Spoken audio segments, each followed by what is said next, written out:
Guys, every year we apply for more than 5,000 visa cases, give or take, whether it's student visa, business and tourism visa, or work visa. We've done them all. And in this video, I'm going to be giving you all of this information for absolutely free. Here's exact step-by-step instructions on how you can go ahead, apply for your visa by yourself. So go ahead, pull up the DS-160 form first thing. You search for DS-160 form on Google and you'll be redirected to this page right over here through the first link itself. And from here, we're going to start working on the DS-160, which is really your first step towards applying for the US visa. Now, a lot of people confuse this. DS-160 is not chargeable. It's a free form that you can fill on your own. All right. It can get complex and it's okay to take outside help if you need, but the form itself is free. So the way you proceed with it is you select a location. For instance, in this one, I'm going to select, let's say, India, Delhi. Then the page will refresh.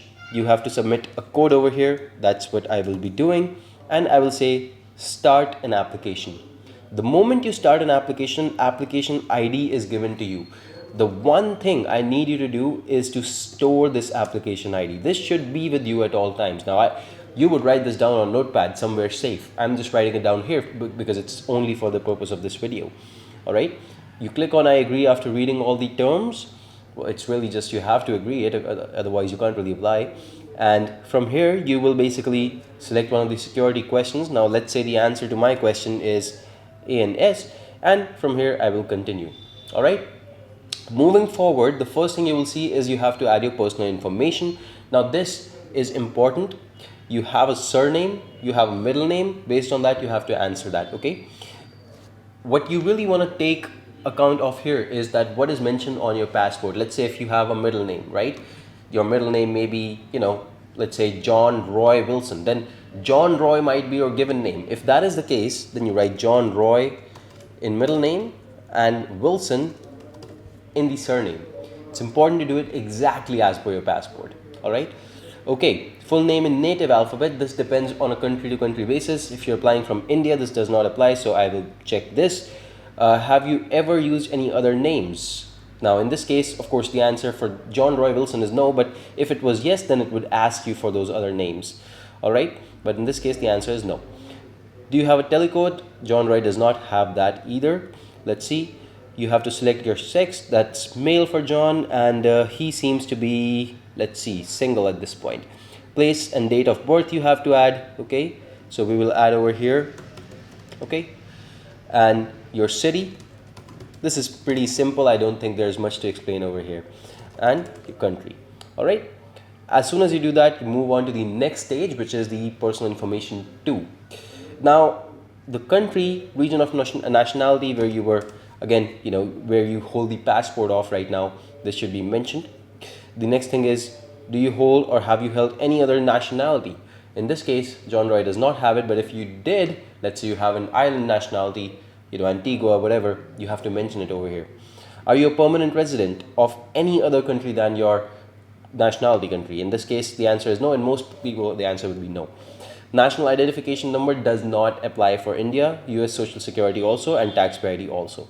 Okay, let's move on. Again, this depends on country to country basis. I'm doing it for a classic Indian citizen. Let's say you're from outside of India, you can reach out to me on WhatsApp and I can help you out with these steps. Again, purpose of this trip. Now, in this case, this would be very specific, and from here your form kind of starts to change as well a little bit. For now, let's say John is going for his education student visa, F visa, okay, which is a 2-year program that he's going for, and he's not a spouse, he's directly the student itself. All right, that's what we're doing, but more or less the form remains very, very similar. If you enter information about your employment, then they'll ask you about employment. If you enter information about just tourism, they'll ask you information about tourism. But the form is simple, so you'll be able to follow this video no matter what kind of visa you're applying for, as long as it's a non-immigrant visa. That means you're not going to settle down there.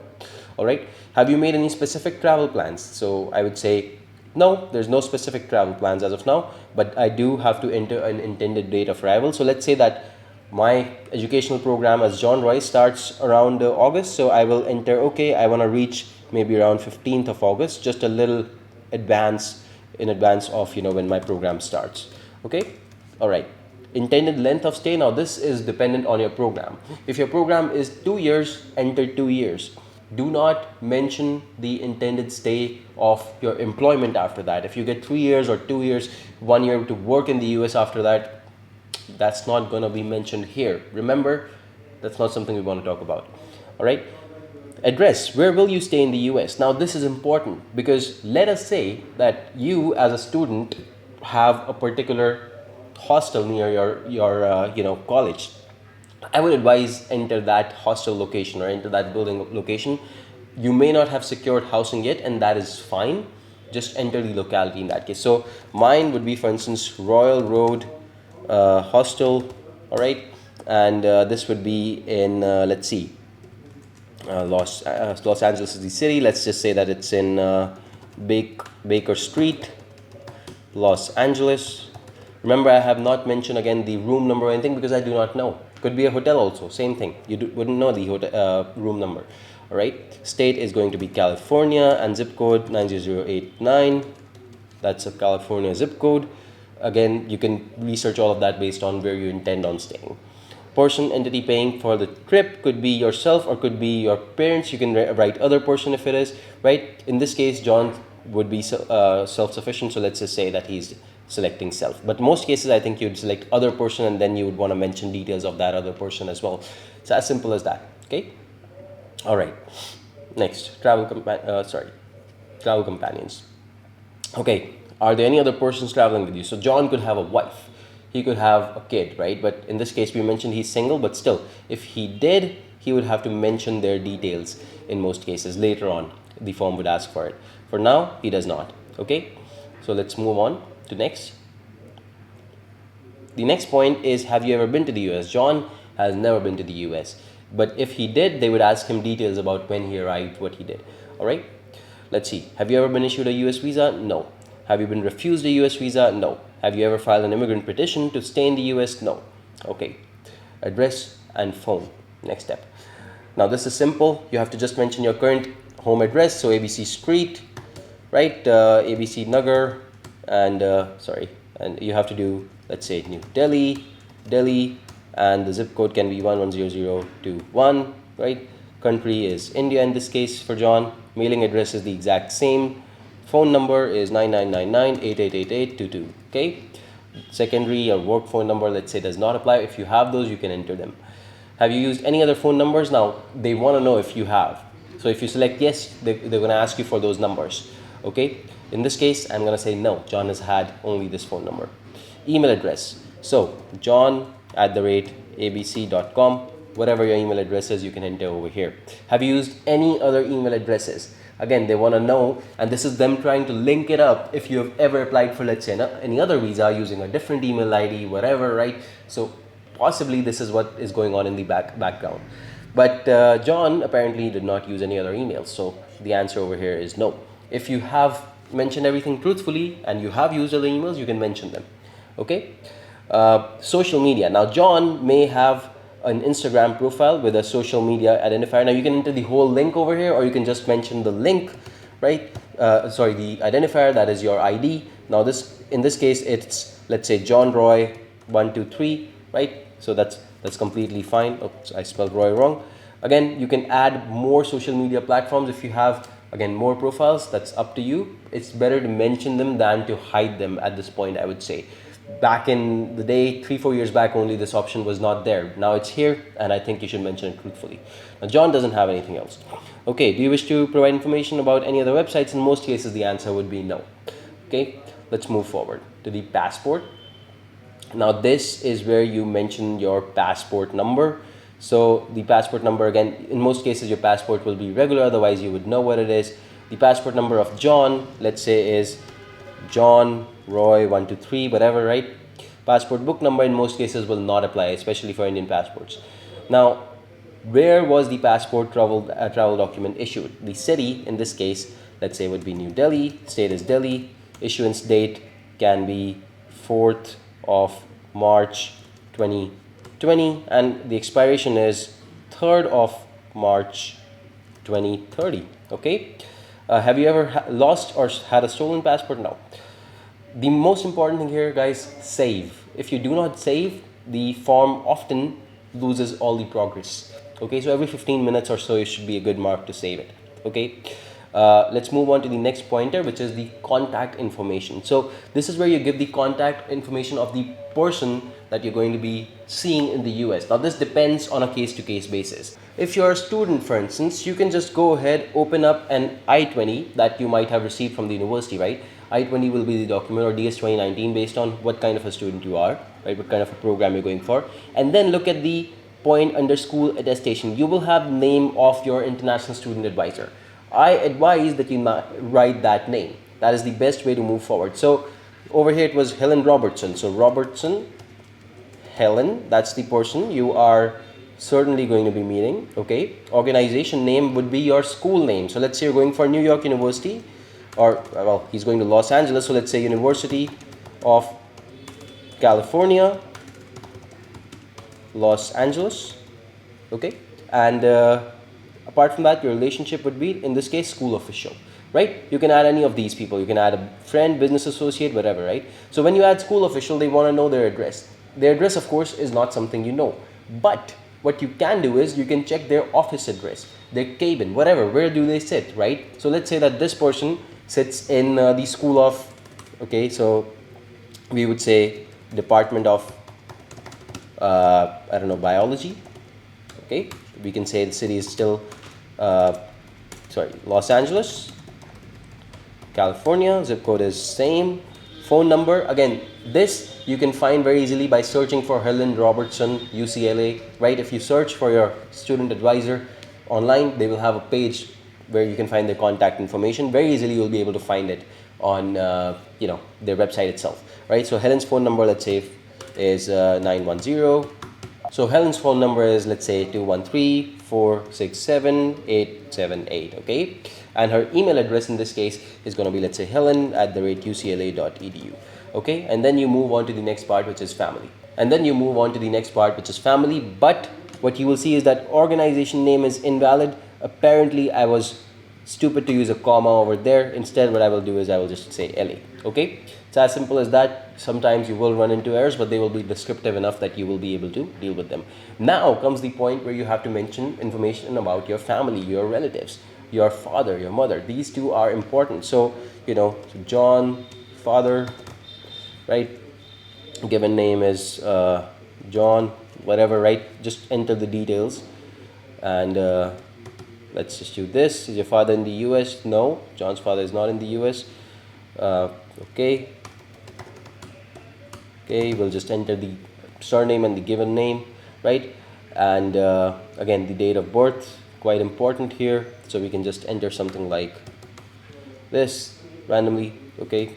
Or let's say, 82, okay? Is your mother in the US? No. Do you have any immediate relatives in the US? No.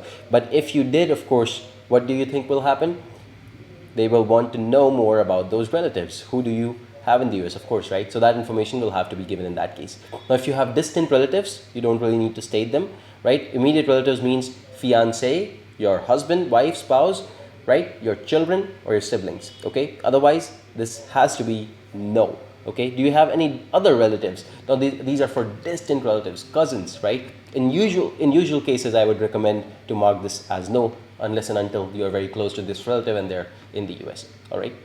Next, work, education, training. So we're going to be talking about a little bit about what you do right now. Are you a student? What is your occupation? So let's say that you are right now a student, so you can select that, okay? And we'll move further. They will ask about your present employer or school name.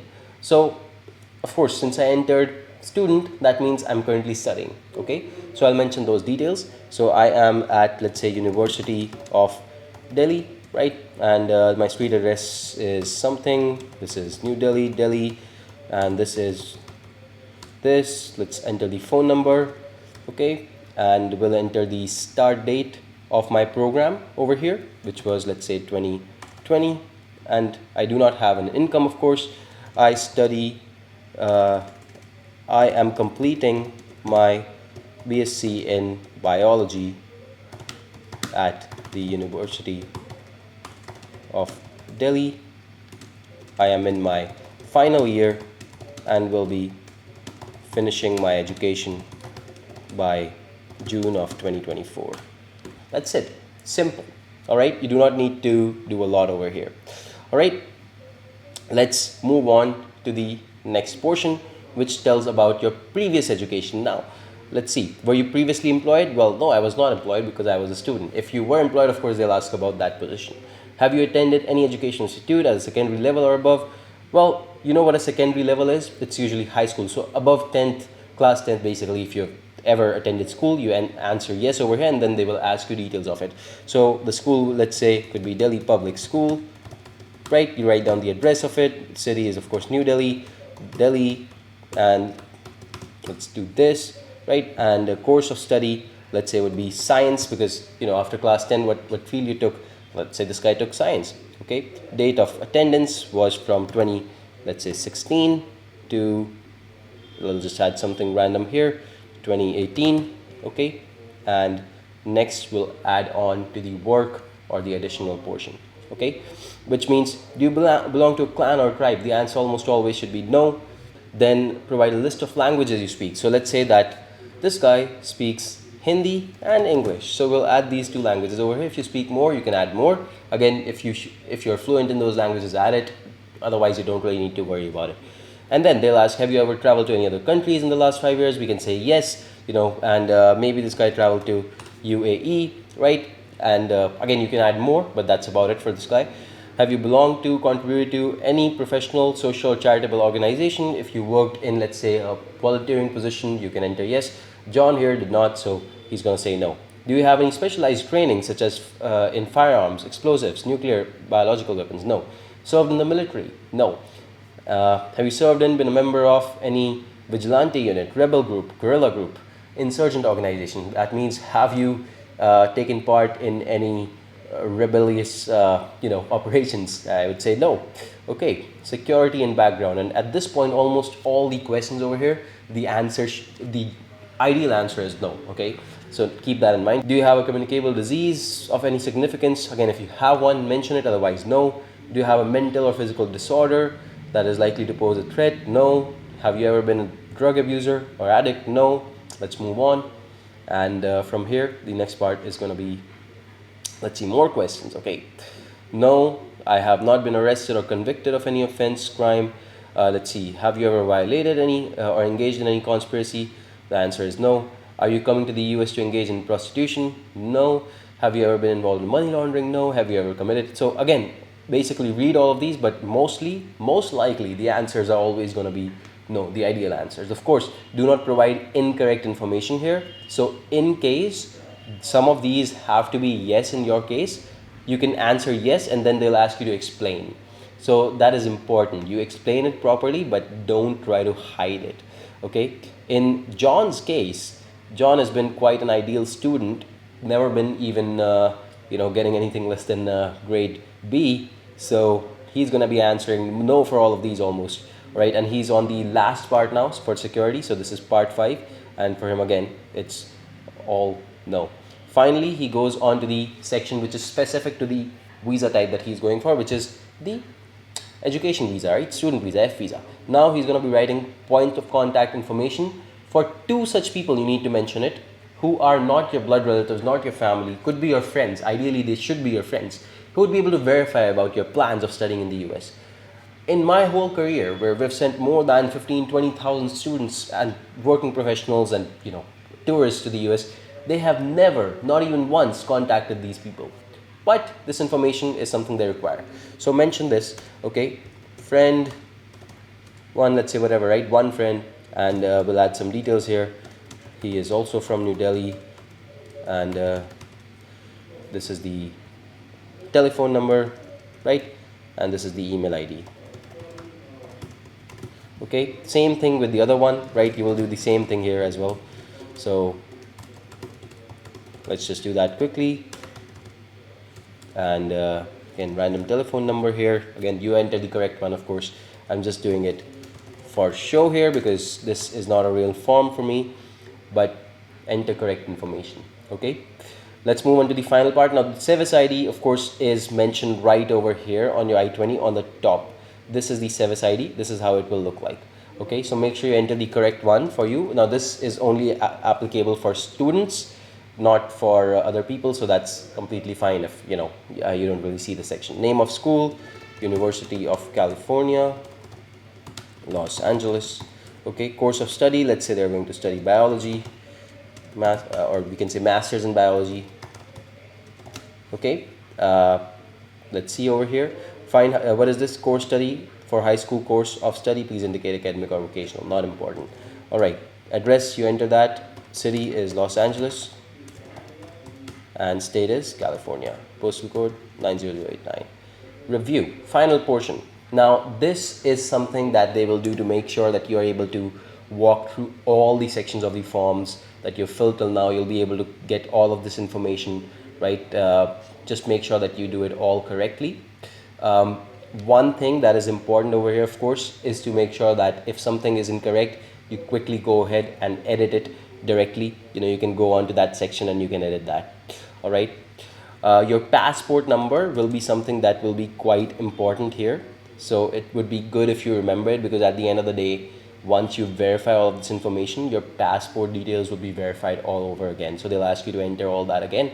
I hope in this case that I remember it. So I will try to sign and submit. When you do that, again, they will ask me for my passport number. Did anyone assist you? You can say no. Passport number, let's say John, it was not John Doe, it was John Roy. 123 I think I put, and this is 91619. Once you do that, your application should be submitted ideally. All right, you've successfully signed it and you can go on to your DS-160 confirmation. Very important page. You print it and you can always retrieve it as long as you have this application ID, but that is it. Okay, now in this case it's showing in Hindi because the applicant is from India, but ignore that. This would be in English in your case, in most cases. The next thing you want to do after this is done, you move on to the most important second step. Remember, DS-160 is finished. There was no payment involved here, so don't be confused. DS-160 is not chargeable. However, now we'll move on to the appointment booking portion. Now this is the new US visa portal. This was the earlier one that we used to use, and still this older one is in use for a lot of countries. For instance, Algeria, Austria, Bahrain, all of these countries, Bangladesh, they still use the old portal. However, for countries like India, Japan, 2 or 3 other countries, they have this other portal that we are going to be working forward with. All right. Now this is of course something that depends on a country by country basis. You move on with the relevant portal. It's fairly simple, but this is where you will be booking your visa appointment. Okay. So let's move forward. In this case, since John belongs to India, I'll be starting with this portal. So first thing I'll do is I will be signing up, and the way to get to this portal is usvisascheduling.com. That's the URL and it will redirect you over here. Okay, then you sign up. Okay, I will sign up as John here. So my username can be, let's say, John Roy 1, whatever, right? And the password I will put, all right, let's just add one more character so they do not bug us later on. Email address, you can add anything over here. I will just add a random email ID, but we will have to verify this email, so I will just go ahead and see if I can get a code for this temporary email ID that I created. And in your case, it should be your primary email. Use the same one if possible that you use in your DS-160. Okay, I will verify the code, and then oops, I think I messed up there. I'll just do that again. Send verification code, and I will just verify it all over again. All right, we've verified the code. Now let's go on again to the name and the surname. Okay, so in this case, it was John Roy something. Remember, just keep it the same.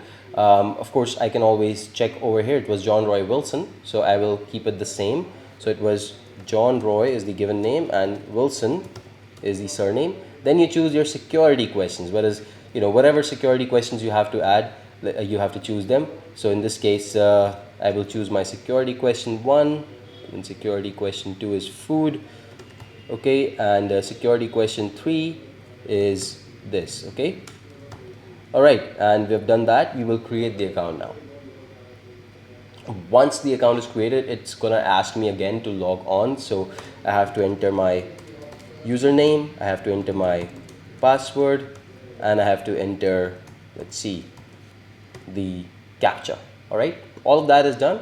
I will move forward now to the security questions. I will enter the answers to those security questions. Once that is done, I am successfully logged in. Now this is where it really begins. You really have to go ahead, start submitting information over here to basically book your US visa appointment. All right, we're gonna wait for it to log in and move forward. So as you see, the first thing is warning, warning, warning. You have to read these things, right? Make sure you read the privacy policy of how your data is being used, and then click continue once you're done with that. Next thing, you're gonna be redirected here. You're gonna choose your preferred language, your contact email. Again, you can enter that here, and your country. See, these countries are the ones that use this new portal essentially. Okay, and then you click on submit. Next thing you'll see is you're on your dashboard finally, and you have to click on start application. This is where you go ahead and start filling again all of this information, some of which you already filled in the DS-160, right? You can enter your phone number, you can enter again. If you have another number, you can add that, otherwise the same. These are the details. State you have to add, and passport number again. Let's add the same one. Okay, passport issuance dates, when is it expiring, right? So we had some information over there. Same thing you should add over here. I'm just entering random information because it's just a tutorial, but make sure you add the correct information. Okay. Okay, birth date you should add. All right, and nationality you should add, the current nationality that you hold. Again, it's all the same information, nothing very difficult over here. Okay, make sure that you enter the right passport information. You will not be able to change it. This is a recent update to crack down on a fraud that was going on when people used to book group appointments for a lot of people in advance and block the appointments. Visa type, what kind of visa do you want? Do you want to stay in the US permanently? Well, no, you're going there to study in this case, so non-immigrant. Okay, which embassy do you want? Let's say this guy would prefer New Delhi. Okay, and what is the post visa category? Well, it's students. Okay, and visa priority English. Okay, we're going for the F1 visa in this case. All right, and we'll move on to the next option. Let's see. All right, now it's again asking for my DS-160 confirmation number. Remember, I already stored it, so this is my DS-160 confirmation number. My SEVIS number it's asking for. This is information that you will get. Again, you'll also be filling your SEVIS fee receipt, so this is information that you're getting from there. All right, now that's a separate part of the process, only applicable for students. So again, I'm just going to be entering a random SEVIS number here. Exchange visitor number, again, it's part of the SEVIS fee itself, so that's randomized here. Again, University of California, Los Angeles, and maybe we can even remove the comma, and zip code. All right, next. Now let's see. Now I tried to fill up random information which did not work, so I'm gonna write it properly. SEVIS number N01234678 let's say, and let's try this. So as you can see, I ran into an error. I'm just gonna refresh it, and I'm gonna click continue. Okay, after this you will see the interview waiver option. So over here they'll see if you have a previous visa on the basis of which you do not need to appear for the interview, right? So you have to just answer these questions, right? In this case, John is a citizen of India. All right, let's move on to the next question. Do you have a previous visa? The answer for John is no.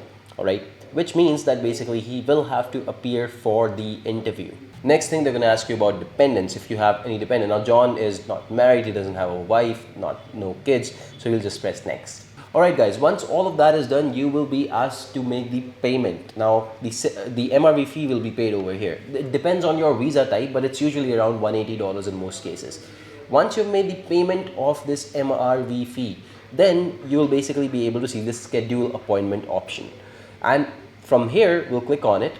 Alright, now John is ready to go ahead and book his appointment. He will now select the post wherever he wants the appointment. Right? Could be in Delhi, could be in Mumbai, wherever. Then he basically has to select his OFC. Now, you will see a long wait time here. We have a solution for that. Don't worry, you can reach out to me on my WhatsApp.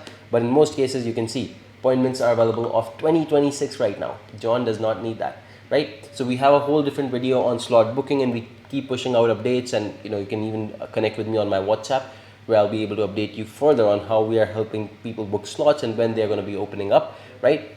And from there basically you can get something in 2024 itself, or whenever you're watching this basically.